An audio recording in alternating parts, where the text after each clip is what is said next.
Hello. Sure people may not even know who we are anymore, but welcome to an episode of Speedway Soccer. I'm Jonathan Slape. We are back at it to start the 2024 MLS season for the first time. And with me, I have... Hey, I'm Ben Wright. Ivey. Valair, Shabilla. Josh Young. Hello. How's everybody doing tonight? I feel like this is the shortest offseason in history. It flew by. I can't believe we're a week away from another season, but here we are. Yeah, at times it felt long, and I don't know. It felt like a long off season for me. It felt much needed, but excited to get back at it. Nashville starting the season a little bit earlier than what we normally would see because due to the Concacaf Champions Cup. For those that don't know, this was previously the Concacaf Champions League tournament. Rest in peace, CCL after dark. But so Nashville is getting ready to kick that off a week from today. Ben, talk me through what's the format for this tournament. It's the similar type of format that I think most soccer fans are used to. It's kind of the single elimination knockout style tournament that you see in a World Cup type deal. This time, though, they've changed it up a little bit. Just with the number of teams who are in it, they also have just a different ranking system. I need to pull the bracket up in front of me, but I believe there are 5 teams who have automatically advanced to the next round. Chris? Yes. Okay. Yeah, there are. I couldn't tell if you were teams. nodding in agreement or to tell me that I was wrong. So Nashville are opening against Moca from the Dominican Republic. If they advance, they already know that Inter Miami is waiting for them in the next round. So you kind of have a little bit of the bracket already starting to shape out. There are some of the top Mexican teams who are already through. Columbus got through as well.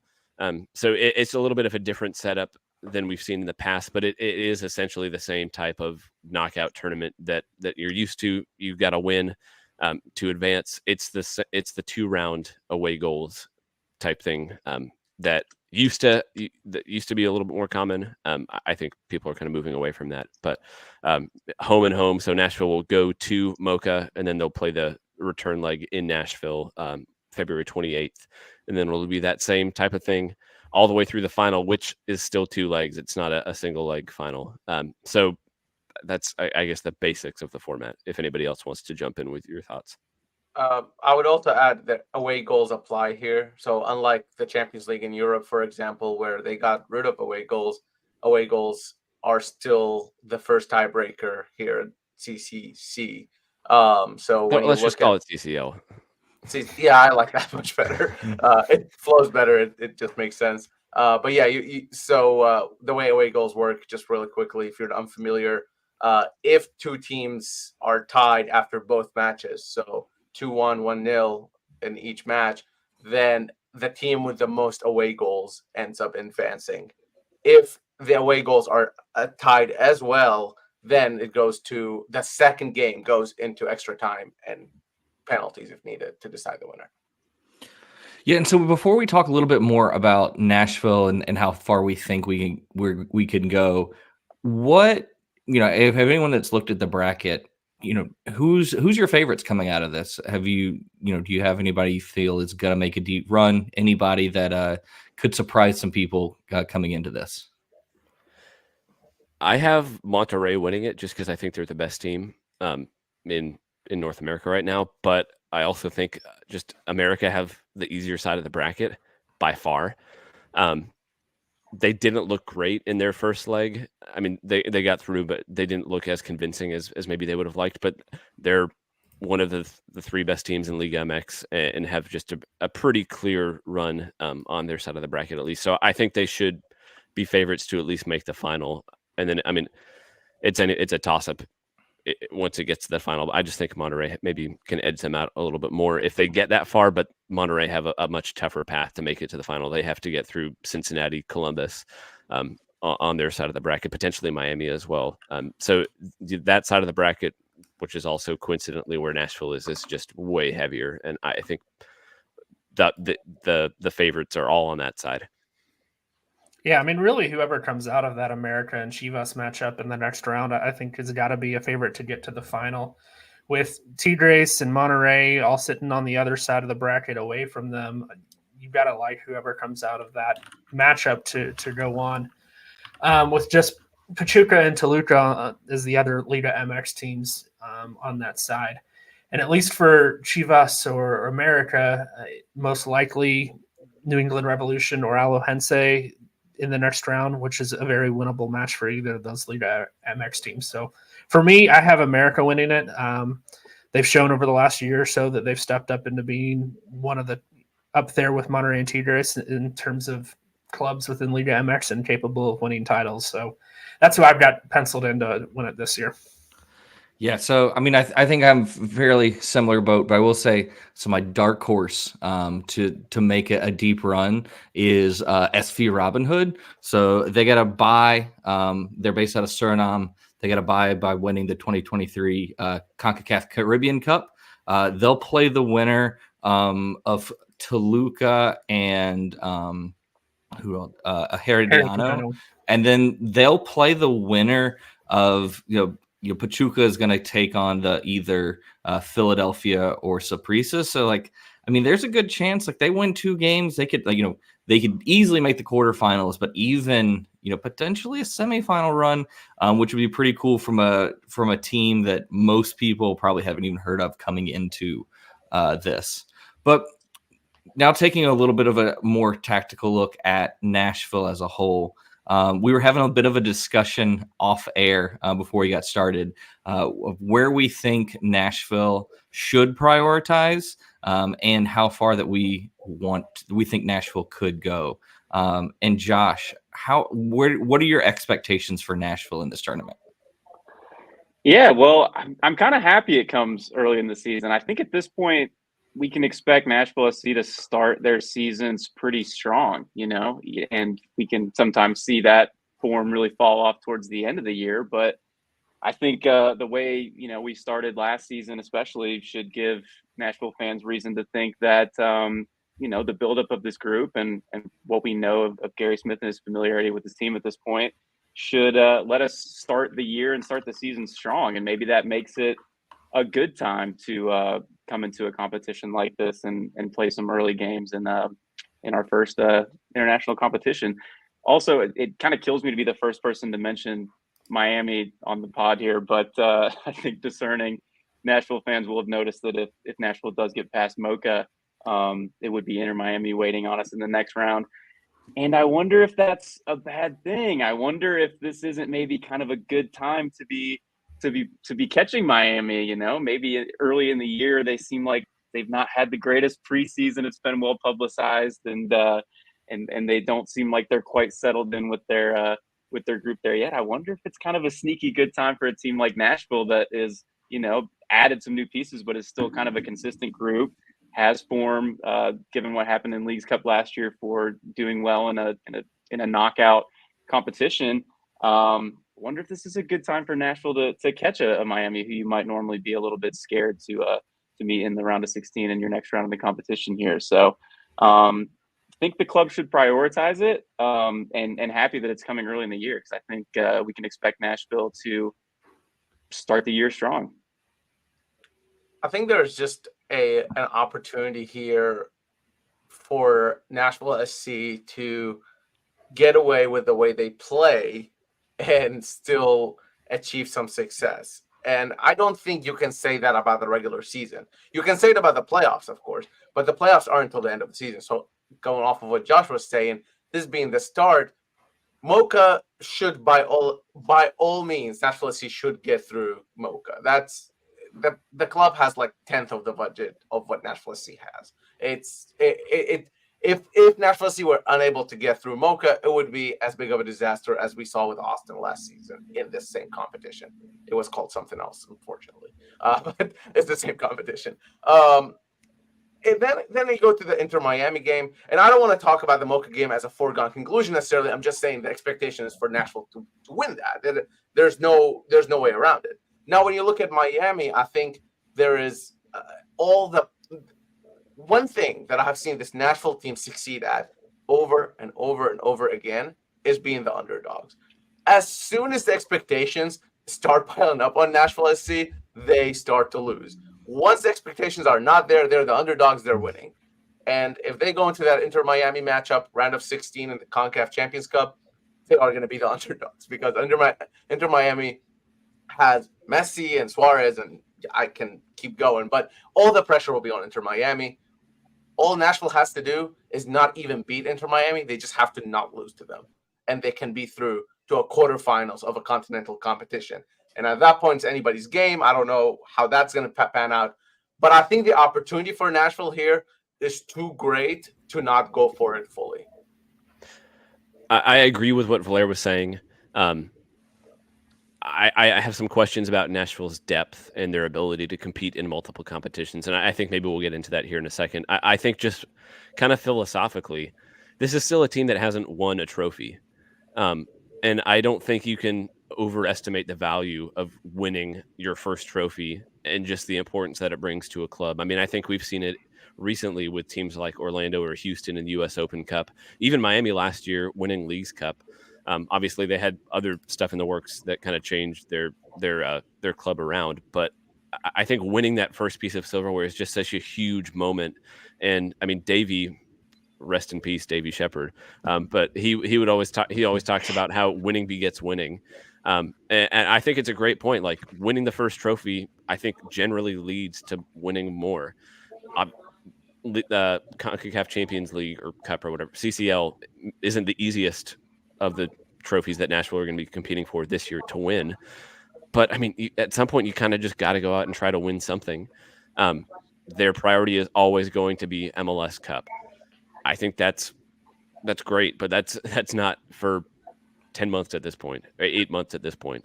You just got to go out and try to win the ones that are in front of you. And I would just like to see them take CCL more seriously than we've seen them take the Open Cup. I think they've got close to the Open Cup before, but they just haven't ever really prioritized it from the early stages. And I would really like to see them kind of get the second half of 2023 in the rearview mirror, kind of wash the bad taste out of their mouths, put in some convincing performances, and just go all out and see what happens. I think, Chris, you might maybe disagree with me here in a minute, but that's kind of where I'm at right now. No, I actually agree with you, but I think I just take it from a different look of continental competition is never guaranteed. This is the first time that Nashville's been in it. You are not guaranteed to be in it next year or the year after that or the year after that. So why not go for it?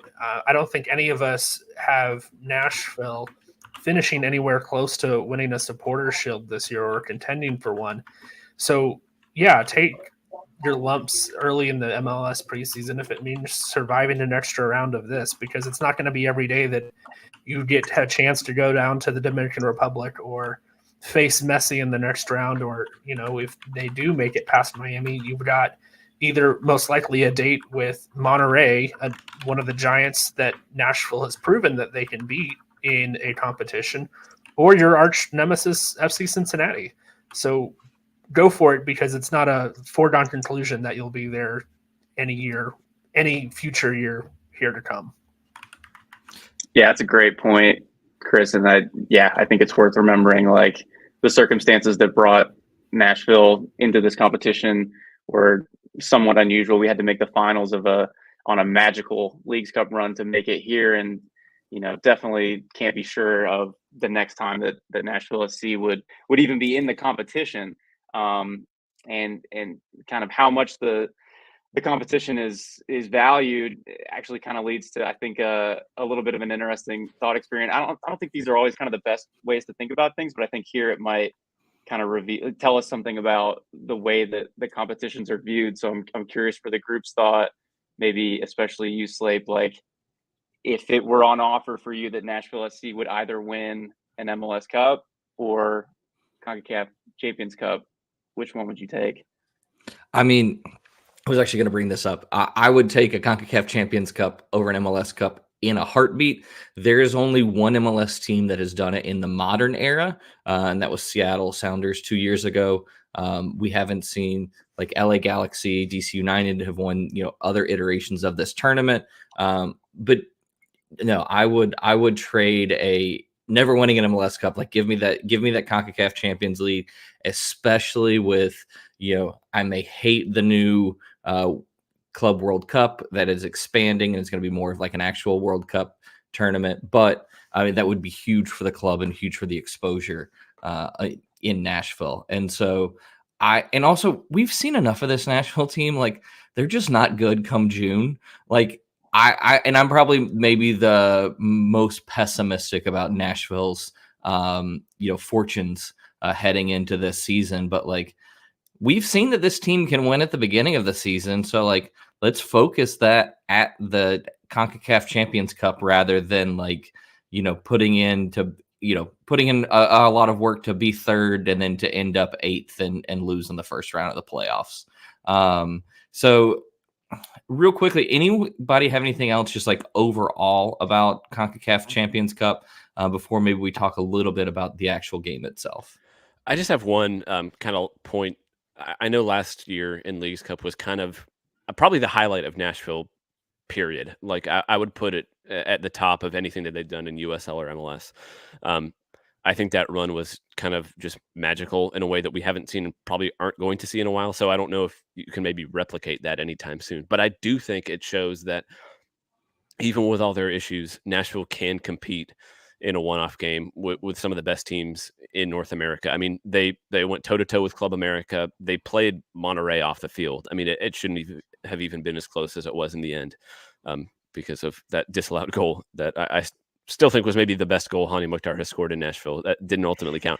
But I mean, I think that is almost proof of concept. And the thing with CCL is you're going to play at home. You're guaranteed to play at home. So I don't know. I think maybe as pessimistic, maybe rightfully so, as the fan base is heading into the season, I still think you can maybe hang your hat on those performances and say that Nashville have proven that they can do it. Whether or not they will, that's another question. But I think Nashville has the ability to compete the way that they're built. I think they'll always be in games like that. So, yeah, I don't know. I would like to see them really go for it. I don't know if they will, but I'd like to see it.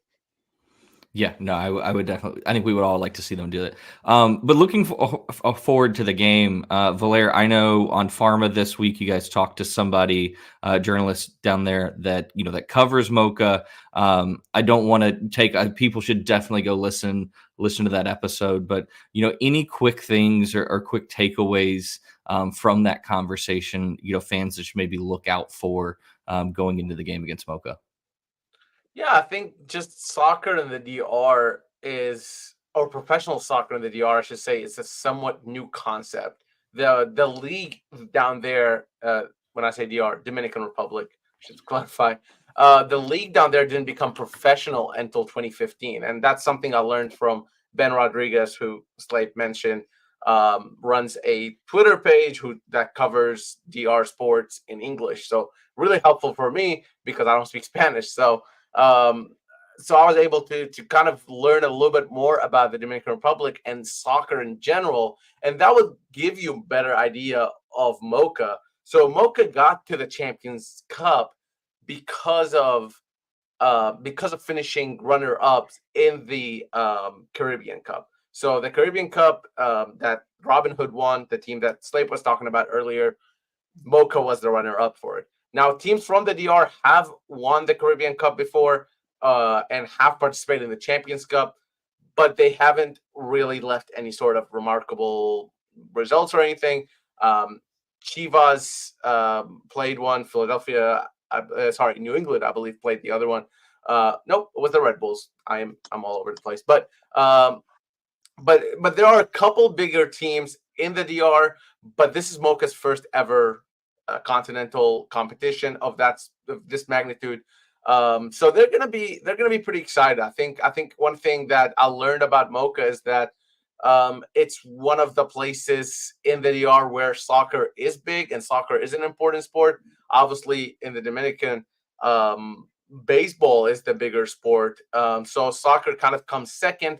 But since the inception of this professional league, things have been getting a bit more popular in the DR, and Moca has been a driving force in that. So they're going to have fans behind them. They're going to have a probably sold out stadium there. They are playing in a bigger stadium. They're playing in Cibao Stadium, which is the other team that has made the Champions Cup in the past, because Moca Stadium is too small and I don't think it meets CONCACAF requirements. So they're going to be playing in Santiago, which is the second biggest Caribbean city in terms of population. So it's a huge city. And the stadium and Moca is getting there. Now, it is only like a 15, 20-minute drive from Moca. So the fans are still going to make it. There's not going to be, a huge travel or anything. It's just not their home stadium. And I think they're going to be kind of like I was saying about Nashville going against Inter Miami, where it's like, what do you have to lose really here? So Moca's going to do the exact same thing. They have nothing to lose. If they get a goal in this game, they'll take that. If they can get a draw in this game, they'll take that. And more certainly, they'll be going for a win. So they're going to give it their all. They're expected to play kind of defensively and just wait for Nashville to do something with the ball, which, maybe we'll talk about that later. But that's the expectation. If you've seen any of those like big Champions League or Europa League games where a Liverpool or an Arsenal goes against, a team from second division in Armenia, I'm exaggerating a little bit, but that's pretty much what we're expecting here. And Valair, I know you mentioned that there hasn't been a team from the DR to make a huge impact in CCL, but ironically enough, the stadium that they'll be playing it has last year when Violette from Haiti playing in the Dominican Republic because of all the unrest in Haiti knocked out Austin in the first round, and I think that was one of the coolest results and biggest upset that we've seen in CCL recently. So maybe the teams haven't had CONCACAF heritage. It is CONCACAF heritage. Yeah, it's a massive shame. I hate that I'm not going to be able to go to this game because as someone who has done soccer matches in the Caribbean, in these situations, it's wonderful. It's magical. There are few words to put it to describe, in those small intimate stadiums, what the fans and that may make the trip down and the players will get to experience. But moving on from CCL and kind of starting to take a larger look at the season as a whole, let's kind of talk a little bit about preseason.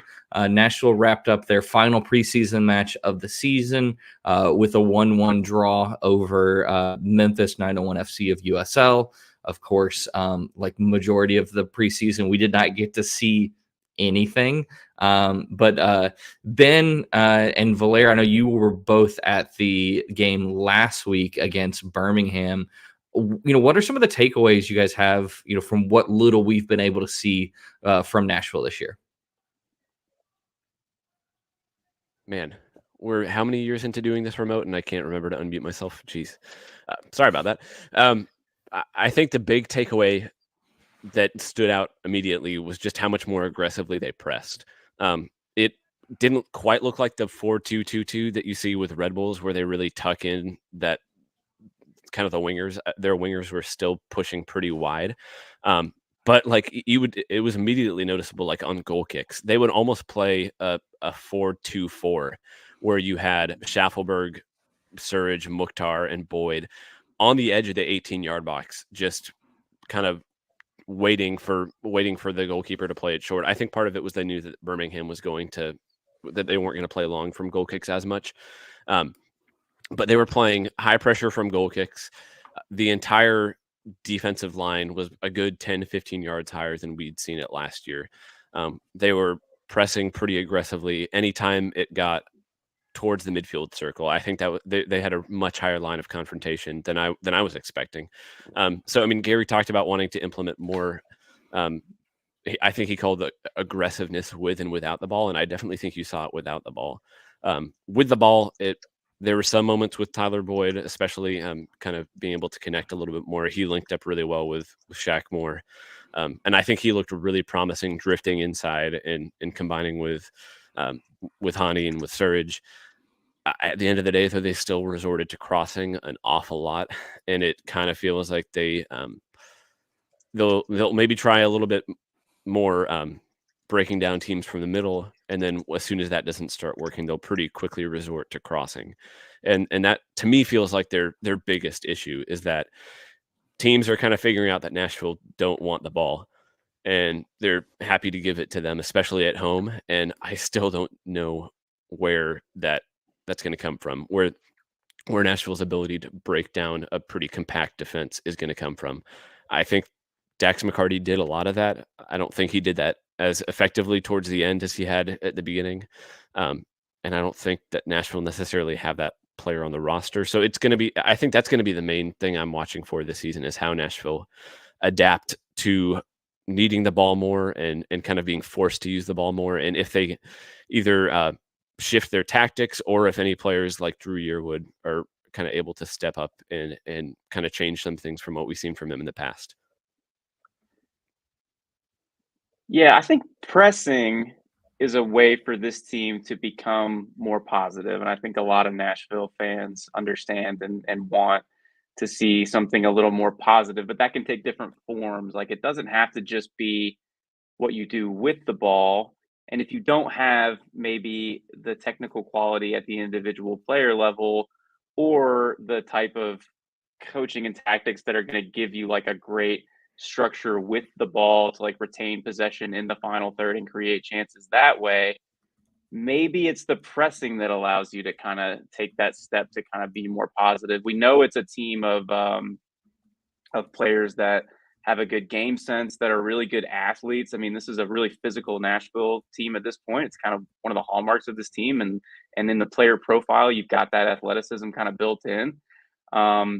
It's interesting the way you talk about what you've seen, you know, what we got a glimpse of with the preseason match there at Coyotes with the pressing, because, you know, we definitely want to see a route to something a little bit more positive with this team, and maybe it's the out of possession and the pressing that actually does it. A lot of times we think that has to be something that comes with the ball, but doesn't necessarily have to be the case. We know that the press can be a massive chance creator.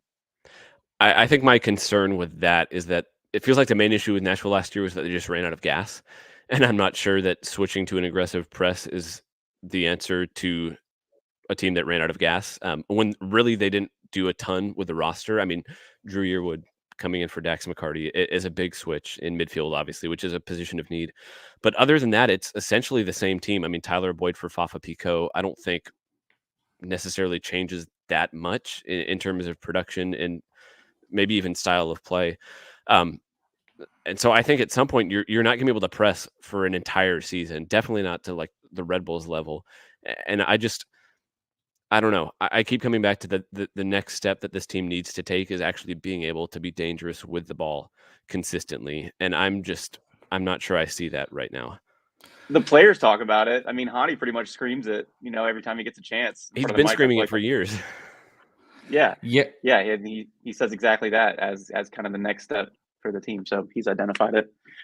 Yeah, and I think that gets, Ben, some of your points get to what my concerns are with this team. Like, you know, a lot of people see that there's been moves in the offseason, but like there's been very little depth added. Like pretty much every player that we've seen added, with the exception of some of the additions in in defense, and maybe the new signing today from the player, the guy from the CPL. But by and large, everything that has been brought in has been a replacement for someone that went out the door. And so playing that high press, high octane soccer is going to be really difficult to keep that up, especially when we've already seen how this team come June, July can really just run out of gas with that. And I know that, so Ben, I know after the preseason game today, you know, Gary had some comments about, you know, concerns about the team and getting ready for the opener. And we're going to play that right now.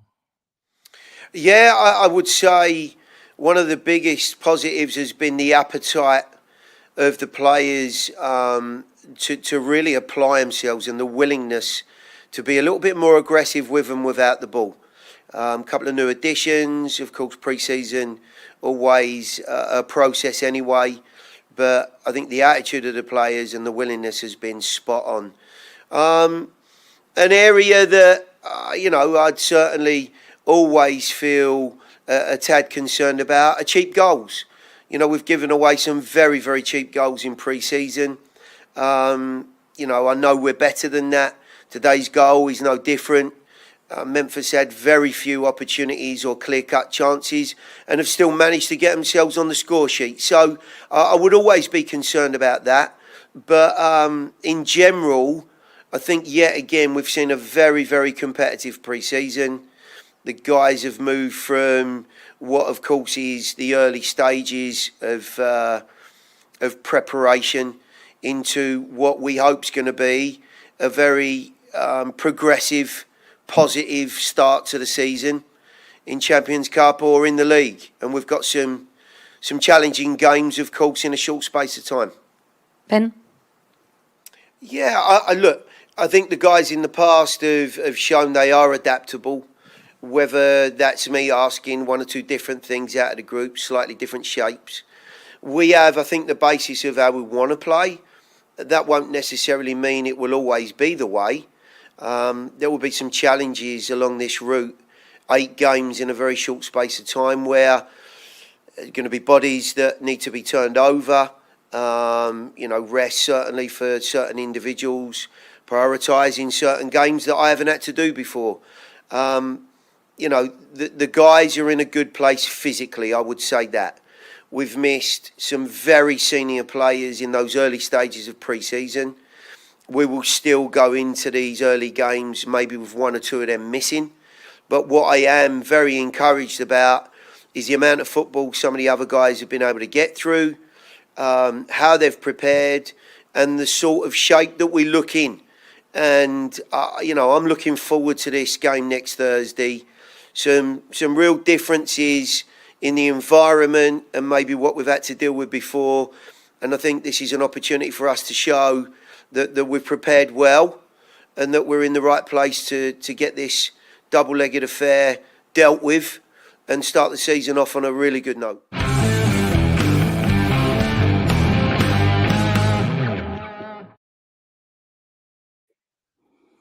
So we've heard Gary's thoughts on the preseason, getting ready for the coming season. Real quick, when just wanted to quickly touch on, for those that you're maybe watching this tomorrow, watching this later, big upset in CCC today. Herediano knocking out Toluca. So one of the Mexican teams already out of CCL. But anybody else have any thoughts on that? My thought is that's why the continental competitions are so much more fun than anything else. Having a Costa Rican team beat Toluca makes it.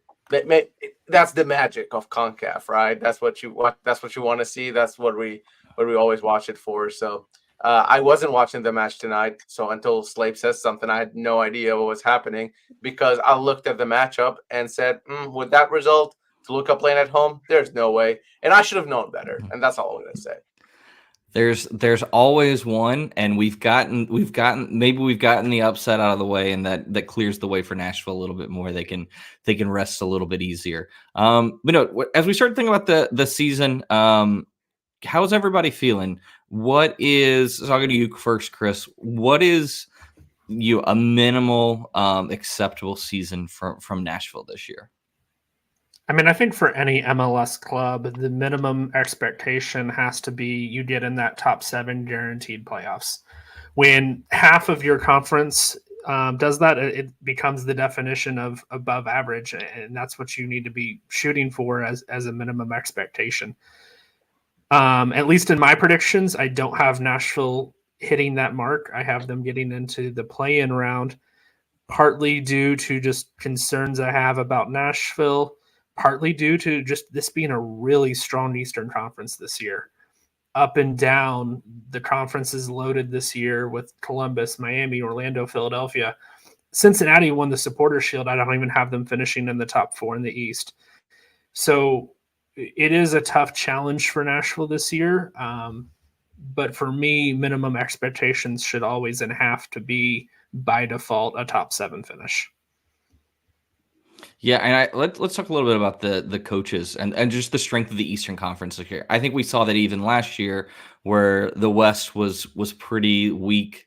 We saw an expansion team in St. Louis come in and finish top of the Western Conference. I feel like if Nashville would have been there, there's probably a good chance that we see them finish 1 or 2 in that conference as well. But what does Nashville need to do in order to jump ahead of some of these Eastern Conference teams like your Orlando's? Atlanta's gotten better, in what we've seen from, of course, with all the stars Miami has brought in. Then what does Nashville need to do to maybe jump some of those teams? I mean, I think Nashville, no matter what, have a high floor just because of the defensive structure. And I know fans may be getting tired of talking about the defensive structure. But I mean, it's elite. They've been one of the best defenses in MLS since they joined. It's not the most flashy way to build a successful team, but it works. And so I think you saw last year, even when the team ran out of gas, they were still one of the best defensive teams in the league. They were still in games, even at their worst. They rarely get blown out. And I think having that defensive structure and that depth means that at their worst, they're still competitive. It also means that you have to have your attacking players hit. And we've seen it, I mean, for 4 years. When Hani Mukhtar is not in form, Nashville's entire attack is not in form. He was bad the second half of last year, like really bad. He scored twice after Leagues Cup, and one of the goals was a penalty.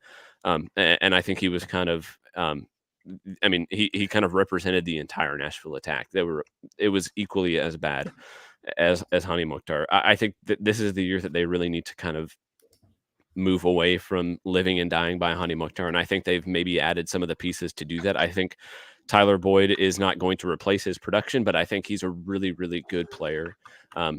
He's a different type of player than Fafa Pico. He's going to offer a little bit more production and creativity, and maybe link players up in a way that we haven't seen before. I think I would honestly say he's probably a little bit closer to Randall Leal than Fafa Pico, and I'm really interested to see what he looks like in a full year. But really, I mean, Nashville needs Sam Surridge to hit this year. If nothing else happens and Sam Surridge hits 12, 15 goals, I think that's a good sign for Nashville. They spent almost a club record, potentially a club record transfer fee on him for a reason. I think even despite his struggles down the stretch, I would still call last year a successful debut for him. And I think he showed the potential to be a Golden Boot contender in MLS. I don't know. I'm not saying he's going to win Golden Boot, but I think you need him to be one of the better strikers in MLS and to really come good. If that happens and Hani Mukhtar gets somewhere close to his form the past 3 years, I think Nashville can still be a pretty good team. Maybe not winning the Eastern Conference, but I think if all that hits, they can make top 4. I'm not sure that I think they will, but I think they still have the potential just because of how good their defense is and how high their floor is. So in order for Nashville to have met those minimum expectations, in order for Nashville to call this a successful season, Valair, what do they need to do in order to be successful? I think winning a championship or a cup of some sort is probably the only way you can call this season, the upcoming season, a success. I don't think if they don't win a championship is necessarily a failure immediately. I just don't think you can call this success if they do not win silverware of any kind. I mean, we don't know what's going to happen with the Open Cup. There are conversations going on, but obviously that could be another route. You have the Leagues Cup, you have Concacaf Champions Cup, like we talked about, Supporters Shield, which I'm probably going to rule out here for Nashville for all of us, and an MLS Cup, of course. And I think you have to win a cup. And honestly, by the way, little plug, I have a little conversation with one Nashville defender, Jack Mayer, coming out soon, so be on the lookout for that. And that's the expectation he set. So that's what they're talking about internally. And if that's what they're talking about internally, then I think that's just what the expectation should be, because that's what they're telling us the expectation is. And he said top down in the organization, this is almost a direct quote, the goal is to win a championship. So I'm just gonna go with what I have been told. You talk to Gary Smith, talk to Mike Jacobs, they're all saying the same thing. They're talking about championship, they're talking about winning cups. So I think it's very much fair for Nashville SC fans to hold Nashville accountable for that. Now, at the same time, that doesn't mean, that doesn't mean if Nashville doesn't win a cup and somehow makes 2 finals or something, then they are, it's a failure and they should burn the whole club or whatever, because I've also seen those takes and not sure if I agree with that. I'm just saying that I don't think it's wrong for fans to have that expectation to be that high, because Nashville's entering their 5th year. It is serious. They are no longer a new team. They're no longer a expansion team. They have all 3 DP spots filled. What's stopping them? That's. Josh, what are your thoughts? Yeah, it's tough to figure out like what is success for this team, what would be considered, a season that is unacceptable. I think the standard of getting an automatic playoff place, top 6, top 7-ish in your conference, even though the East is so tough, is still kind of a good like baseline. Like you had a good enough season, the Chris Ivey standard, we could call it. I think that's fair enough to kind of say like you didn't have a bad season, like you met a good expectation level. I think what a lot of fans would really be encouraged by is to see this team go into the postseason, the MLS postseason, MLS Cup playoffs, in a little bit of a better place. I think that's been kind of the really frustrating thing, especially last year. But, recently it just feels like the team kind of finishes the season not quite in as good of a place as they started in, or as they know that like they can be, like we saw with Leagues Cup last year. So for me, I would say advancing at least 1 round in the MLS Cup playoffs would be a successful, season for Nashville SC and a step forward.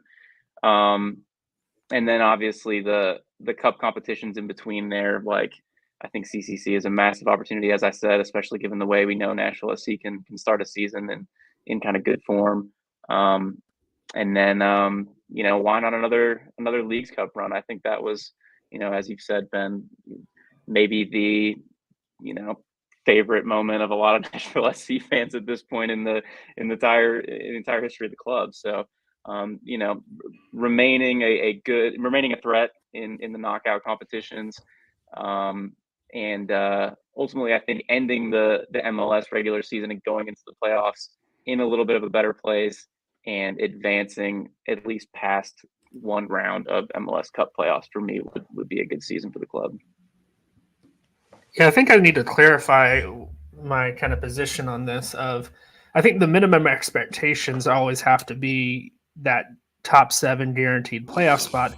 But when you talk about a successful season, I think that really is a higher standard for what Nashville fans are going to want to see. To that point, I think it is more along the lines of, a top 4 finish where you are making a serious run at an MLS Cup, or to Valair's point, winning a first ever silverware, regardless of what competition that may be.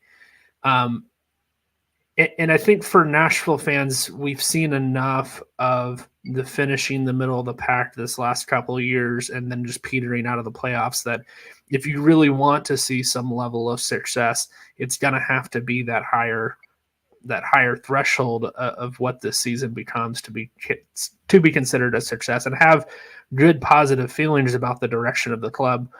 If they sit around, finish 7th, get knocked out by, Miami in the second round of CCC, don't make noise in the Open Cup, and then go out first round of the playoffs or anything like that, it's going to kind of leave everyone in a very similar bad taste in their mouths that there was coming out of this past season. So that difference between, what that minimum expectation is and what a truly successful season, I think kind of will define how we feel about Nashville at the end of this year.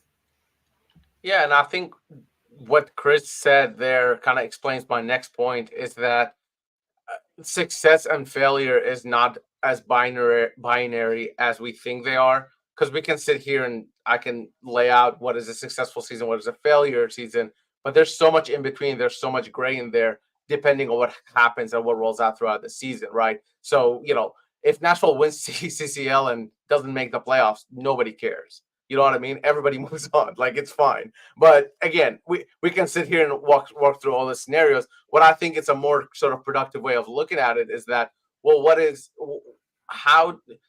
the little things that Nashville can do to prove that they have improved? To me, that's on the field. That's maybe the performances. And that's, like Gary said earlier when we heard from him, not giving up those easy goals. Like, it's one of those where if you're saying you have a defensive unit that is the best in MLS and probably is one of the best in North America, you don't give up those goals, right? No matter how tired you are, no matter how late in the season it is.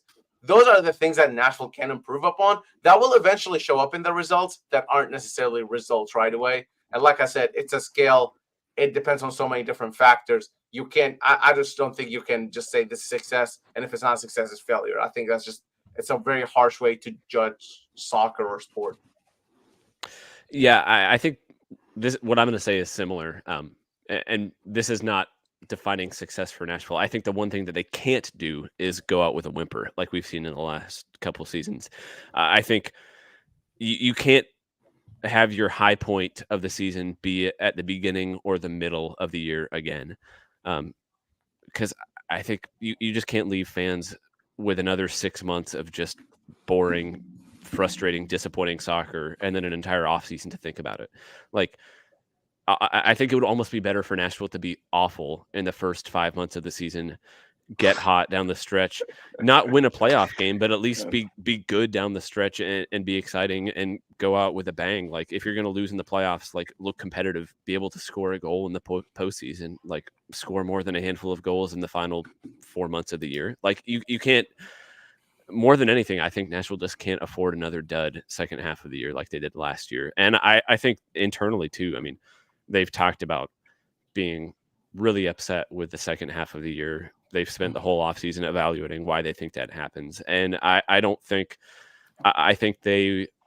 Nashville SC is going to have less tolerance for that kind of, I mean, it was a failure in the second half of the year. And I don't think they're going to tolerate that again this year.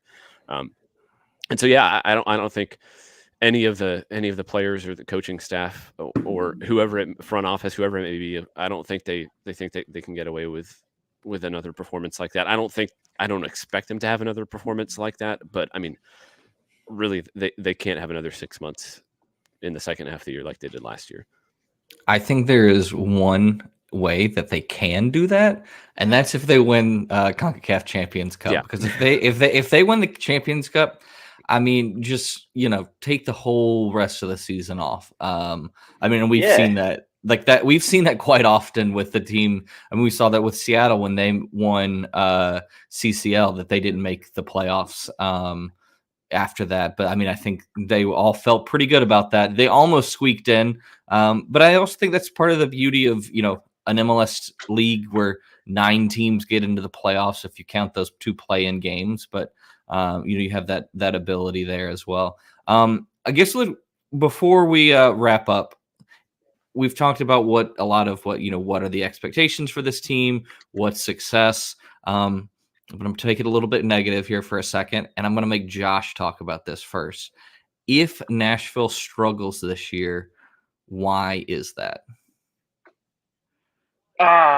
Well, I'm feeling pretty decent going into the season. Maybe it's just the type of fan I am. Maybe hope springs eternal for me at the beginning of the year. Which is weird as a Spurs fan.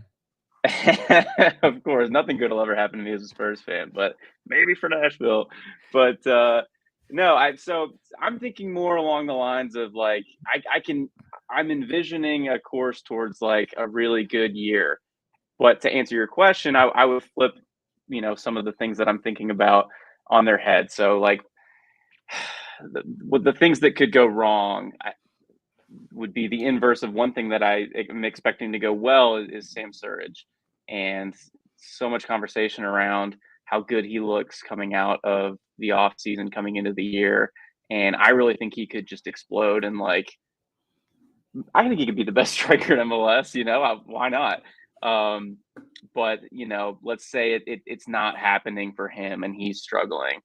Tyler Boyd, and exciting that I'm a signing that I'm really excited about. But let's say, he doesn't quite fit in, and it's a little bit tricky too, because we sort of need a Tyler Boyd, Jacob Schaffelberg wing situation to work out. But is that like, how much does Boyd play on the right? I've seen him playing more for the left for Galaxy. I'm curious, what can happen for those two. Also, does Jacob Schaffelberg take a step forward to be a kind of week in, week out starter, playing most games and contributing at a high level?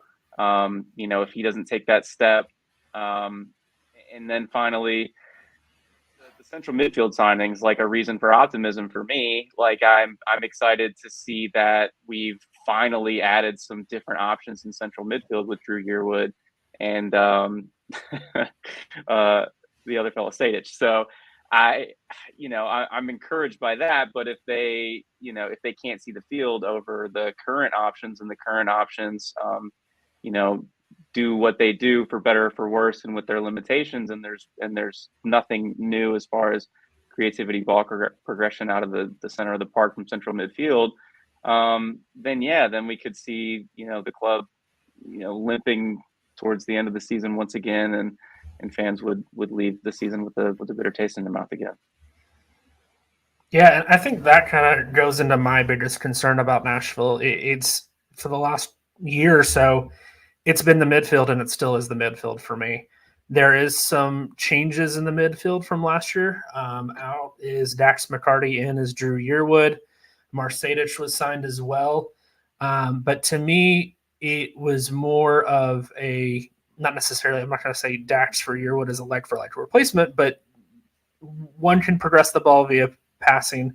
Drew's a little bit better progressing the ball via dribbling, but I don't think, at least from what he has shown us in MLS, that he's not a high-level central midfielder. There was a lot of hope for him when he was brought over by the Red Bulls. He was signed as a young designated player, and he just hasn't lived up to that expectation. So if he does find a new element to his game or makes good on that potential, then that certainly could be a strength for Nashville, or at least an improvement for Nashville. But to me, at this point, Nashville really needed to make me feel a lot better was a high-level central midfielder that could take the game, could progress the ball, be one of those answers when things get bogged down and you need to unlock a lower block defense that is allowing you to have the ball. And I just still don't see that from Nashville.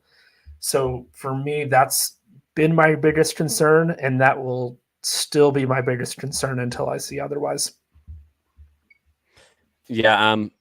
I mean, I know I've been probably fairly negative so far on this podcast, which is weird because I think the more I think about it, the more optimistic I am about Nashville and their chances this season. I think Drew Yearwood has not proven himself in MLS yet, and I think a change of system and change of scenery will really help him, because I think there are a lot of players who just don't work in the Red Bull system, and I think he could be one of them. But yeah, if he doesn't work, Nashville have bet pretty heavily on him, not necessarily financially, but they've put a lot of importance on him in their system to fix things or to be the guy who takes them a step forward. And so if he doesn't work, I think that's the problem. I think the big one, though, Hani Mukhtar the last 3 years, I think that's the real Hani Mukhtar. I think I'm optimistic that the second half of 2023 was just a blip on the radar, and he'll get back to form. But I think where things could go really sour for Nashville is if he continues to struggle, if Nashville struggles. Obviously, we all heard about the Qatar transfer rumors last year that really threw him off. If he's struggling, you get to the summer and you realize he has a year and a half left on his deal. He's unhappy, potentially pushing for a move. Then you get to Nashville SC having to potentially think about, do you sell him to just get something back, or do you potentially keep him around another year, have him be unhappy, and then walk for free? I think that's absolute worst case scenario for Nashville. And like I said, I really don't expect that'll happen, because I think the Hani Mukhtar that we've seen, the MVP winning Hani Mukhtar, is the real Hani Mukhtar. And I think he's proven himself enough in MLS to expect that he can hit that level again. But yeah, I think if we're talking about what could go wrong for Nashville, I think that's the biggest thing to worry about.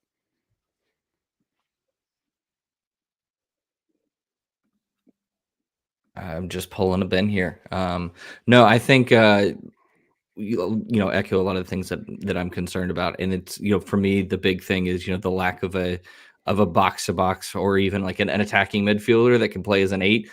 We know that Hani can at times drop in as a 10, but we really haven't seen someone that's been creative there.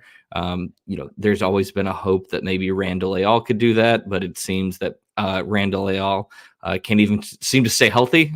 He's already found himself injured to start the season.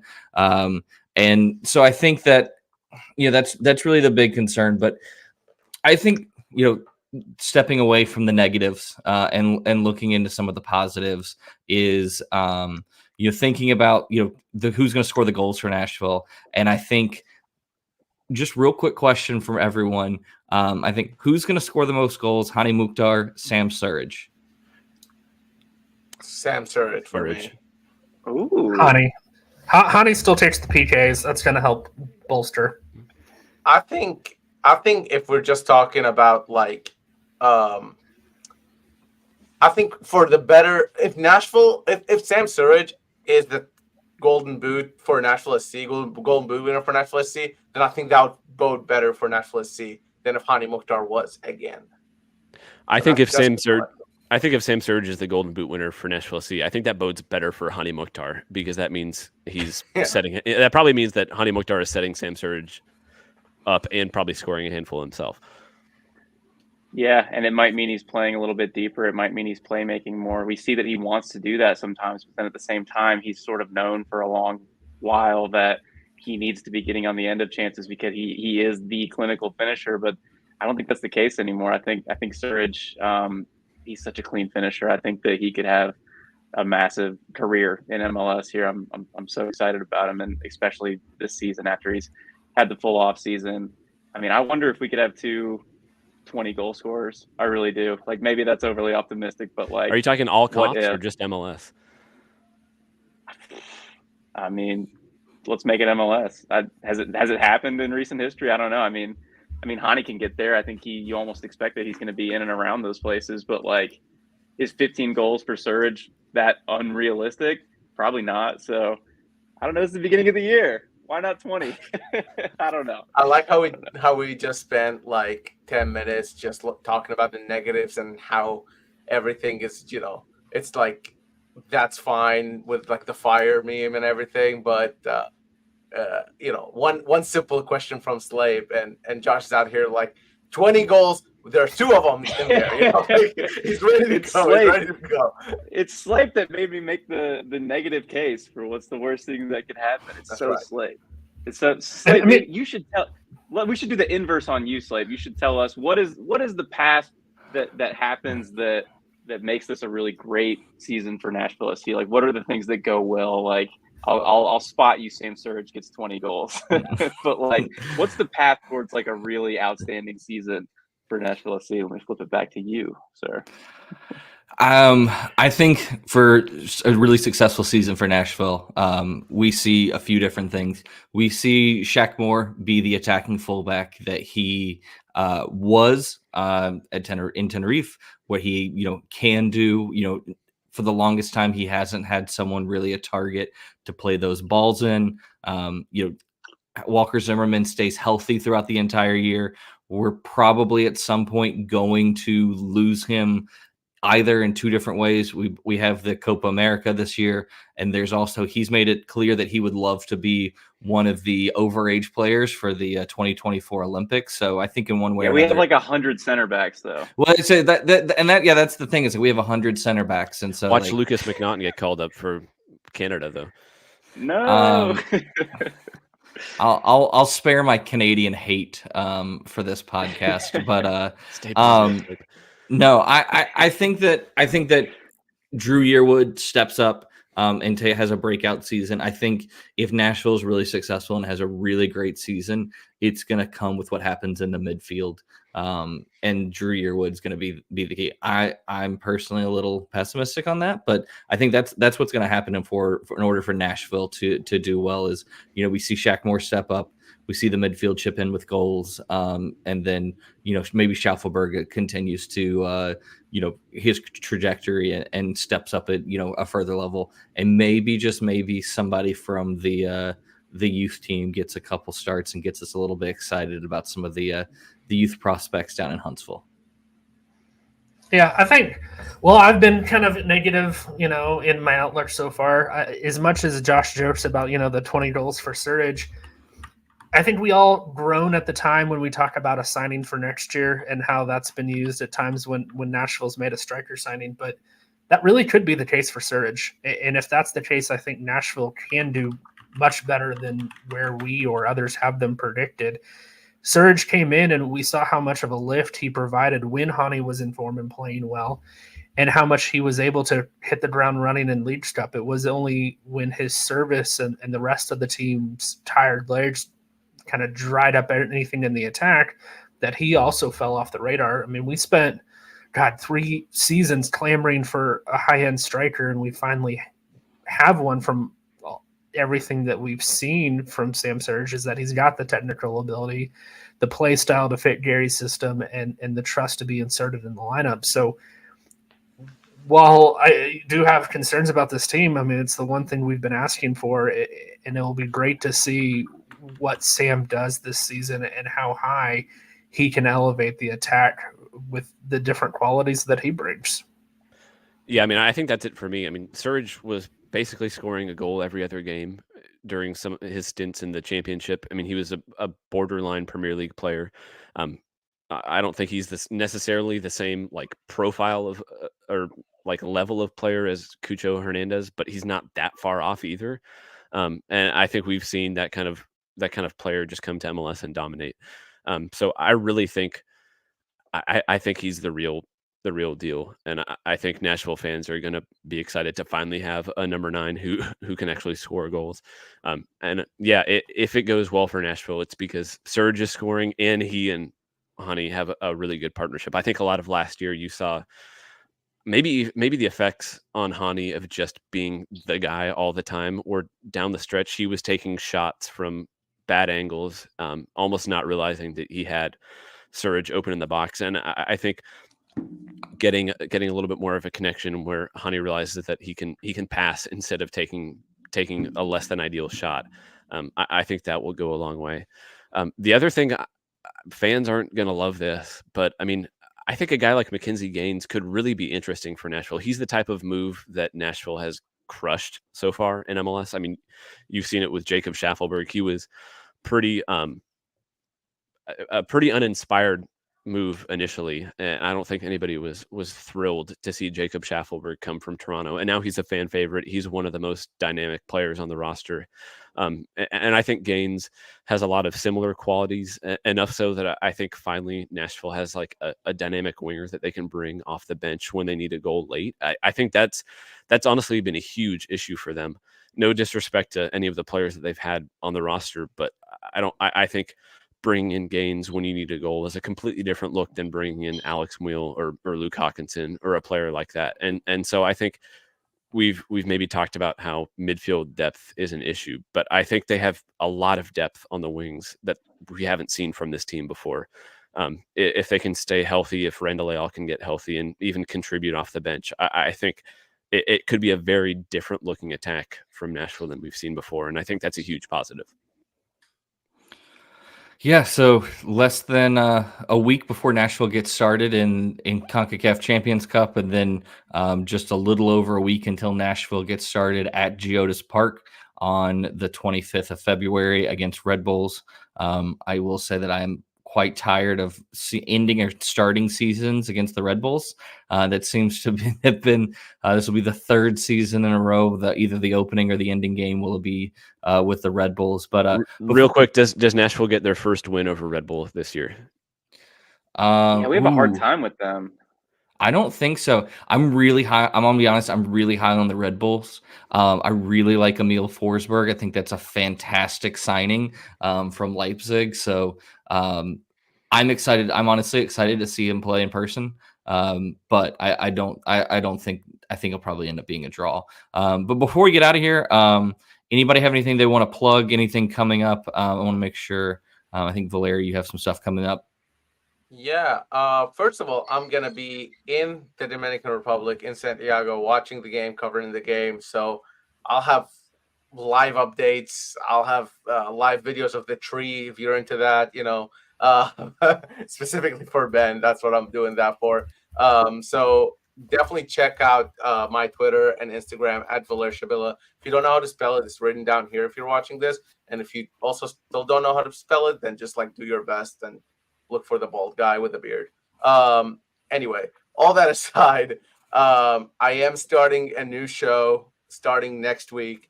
And it's not a podcast. It's going to be an in-person video show. And there'll be more details on that coming out next week. And it's going to be in-depth conversations. And I think it's going to be something that this market and other MLS markets don't really have. So we're trying to kind of elevate the level of content we're giving you guys. So be on the lookout for that. I've been teasing it for a couple weeks, months now, probably. But I think it's going to be a really, really cool thing. And obviously I'm in it. So I'm biased. So watch it for yourself and then angrily tell me why I did everything wrong. But look out for that next week. I'm really excited for it. And I think it's going to be really cool.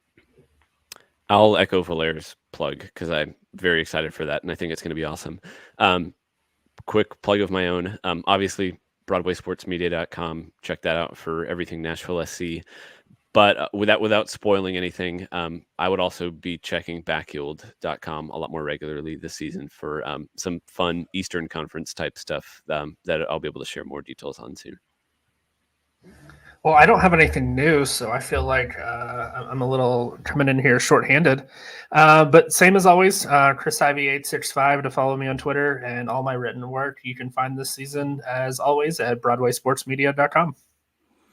Yeah, and last thing I'll say, check out World of Concacaf if you've been interested in any of the stuff about Concacaf Champions Cup, just Caribbean soccer in general.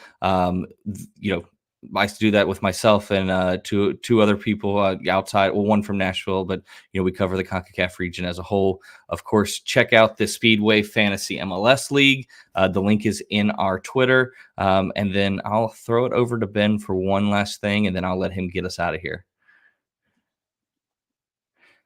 It would be great, Ben, if you did. Gosh, dang it! I did it again, didn't I? Holy cow! Wow, I'm so sorry. Obviously, it's MLS Jersey Week. New jerseys are dropping. Shameless plug, we have an affiliate link with MLSstore.com that helps send a little bit of purchases our way to just kind of keep things running at Broadway Sports Media. It doesn't cost anything more. But if you're looking for a new jersey and feel like using our link, it is pinned to our Twitter page at Speedway Soccer. So check that out.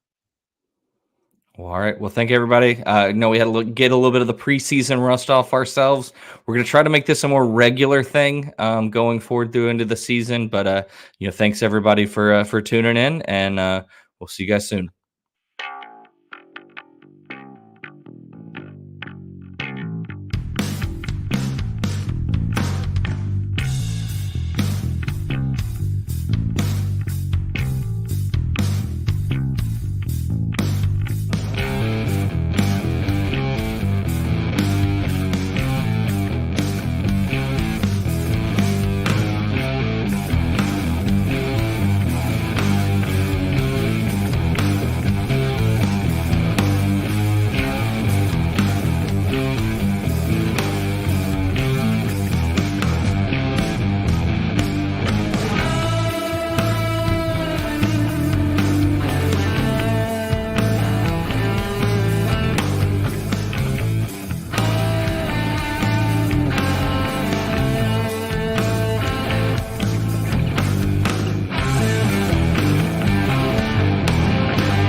Never go full shepherd. Nope.